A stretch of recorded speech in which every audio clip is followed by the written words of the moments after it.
me présente, je suis Bruno Carcel, je suis artiste peintre et je fais des peintures plutôt surréalistes, comme ça. Ou des paysages comme celui-là. Et pour ceux qui le veulent, je fais aussi des copies de tableaux de maître, comme celui-ci. J'aimerais dans cette vidéo vous parler des bases du dessin. Et pour commencer, par vous parler de la perspective. Ne craignez rien, ça fait pas mal. J'ai une méthode simple et efficace, vous verrez, ça va bien se passer.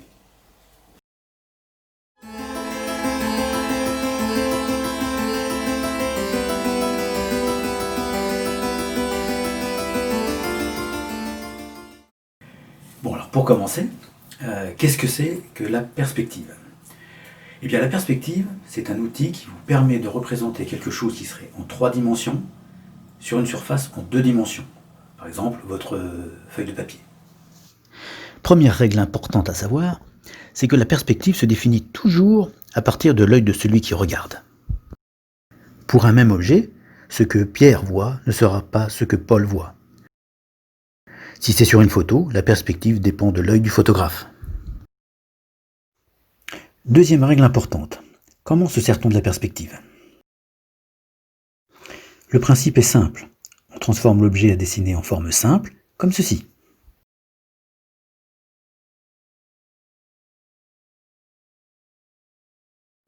Qu'on redessine où on le souhaite sur notre feuille.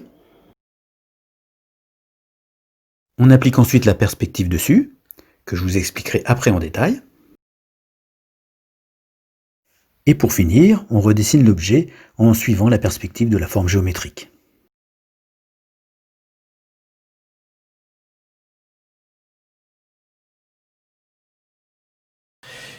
Voyons ça plus précisément.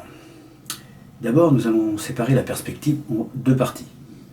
Déjà pour commencer, la perspective parallèle à un point de fuite. Ne vous inquiétez pas, je vais vous expliquer ça après. Et ensuite, la perspective oblique à 2 points de fuite.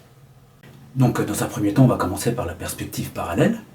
Et on dit que la perspective est parallèle dès l'instant où le dessinateur, vous êtes parallèle. Le plan de votre corps est parallèle à l'objet que vous êtes en train de dessiner. Et bien, pour illustrer tout ça, maintenant, nous allons dessiner un cube. Je place le cube dans le décor de façon à ce qu'il soit parallèle à moi, comme ceci. Pour dessiner un cube, c'est pas compliqué, la forme simple elle est déjà toute définie, c'est donc un carré.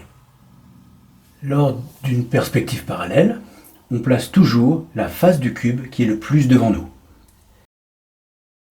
Je vais donc mettre sur ma feuille la face du cube, exactement à l'endroit où je souhaite qu'elle soit. Je le mets au centre car c'est mon sujet principal.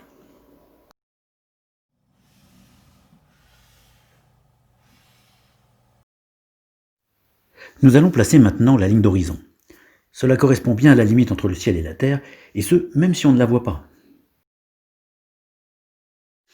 Par contre, il serait plus juste de dire que la ligne d'horizon correspond à la hauteur de vos yeux par rapport à l'objet que vous dessinez. On peut être au-dessus de l'objet, comme ceci, en face, ou en dessous, comme ça. Pour l'exemple, on va donc se placer au-dessus. Et je vais donc maintenant tracer ma ligne d'horizon.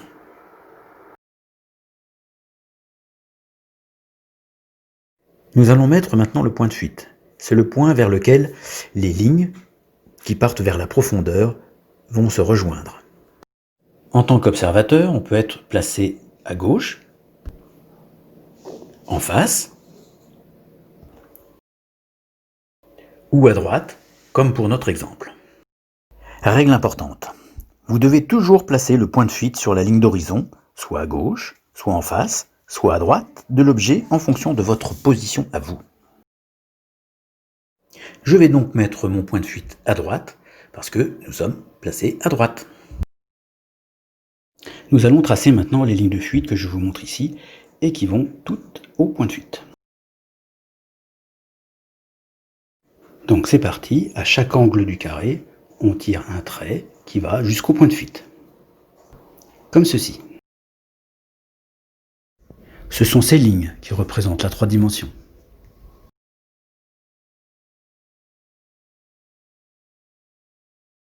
Il nous reste maintenant à terminer le cube. Pour ce faire, il nous faut à l'œil tracer ce trait de façon à ce que cela forme un carré représentant la base du cube.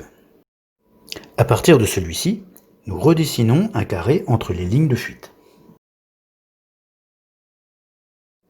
Voilà, nous avons donc dessiné un cube en perspective. Tout ça, c'était la perspective parallèle. Je vais vous faire un petit récapitulatif. Transformer l'objet à dessiner en forme simple, tracer la face du cube, ou le parallélogramme, qui est le plus devant vous, placer la ligne d'horizon, qui est aussi la hauteur de vos yeux, placer le point de fuite en fonction de votre position, à gauche, en face ou à droite. Tracer les lignes de fuite, terminer le cube, et ensuite redessiner l'objet dans la forme ainsi obtenue. Pour en finir avec la perspective parallèle, je me dois de vous parler de la perspective sur une photo. Par exemple, prenons celle-ci. Il suffit de prendre 2 lignes de fuite sur la photo, par exemple le trottoir, et puis le toit. Là où les 2 lignes se croisent, c'est notre point de fuite. Et là où il y a le point de fuite, c'est la ligne d'horizon. Deuxième exemple. Même si on prend une photo où il n'y a pas de bâtiment, il y a toujours de la perspective. Il y a toujours des lignes qui vont nous donner une tendance, et ces lignes vont se rejoindre au point de fuite.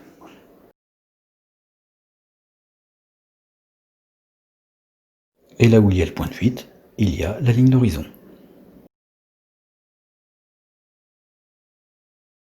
Si on souhaite redessiner cette photo, ce qu'on va faire dans un premier temps, c'est placer la ligne d'horizon.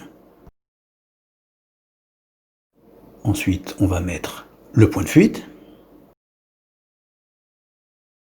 Puis on va placer les lignes de fuite telles qu'on les a tracées sur la photo.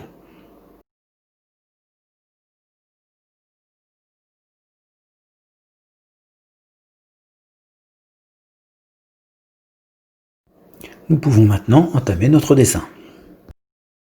On reprend les bords du talus et les bords du chemin. Évidemment sans tracer de ligne droite, parce que c'est un chemin dans une forêt.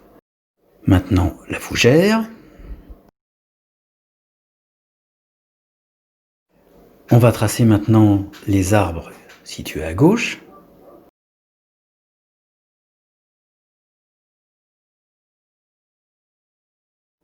Et ceux situés à droite. Quelques traits pour simuler le feuillage.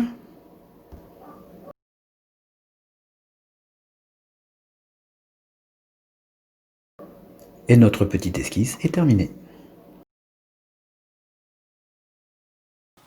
Voilà, c'est ainsi que se termine cette première vidéo sur la perspective. La prochaine fois, je vous parlerai donc de la perspective oblique et des cylindres. Si vous avez des questions ou s'il y a des choses qui restent encore pas très claires, n'hésitez pas à m'envoyer un commentaire là, en dessous de la vidéo. Si cette vidéo vous a plu, n'hésitez pas à mettre un petit pouce bleu et surtout partagez-la. Allez, bon dessin, bonne peinture et à très vite. Bye.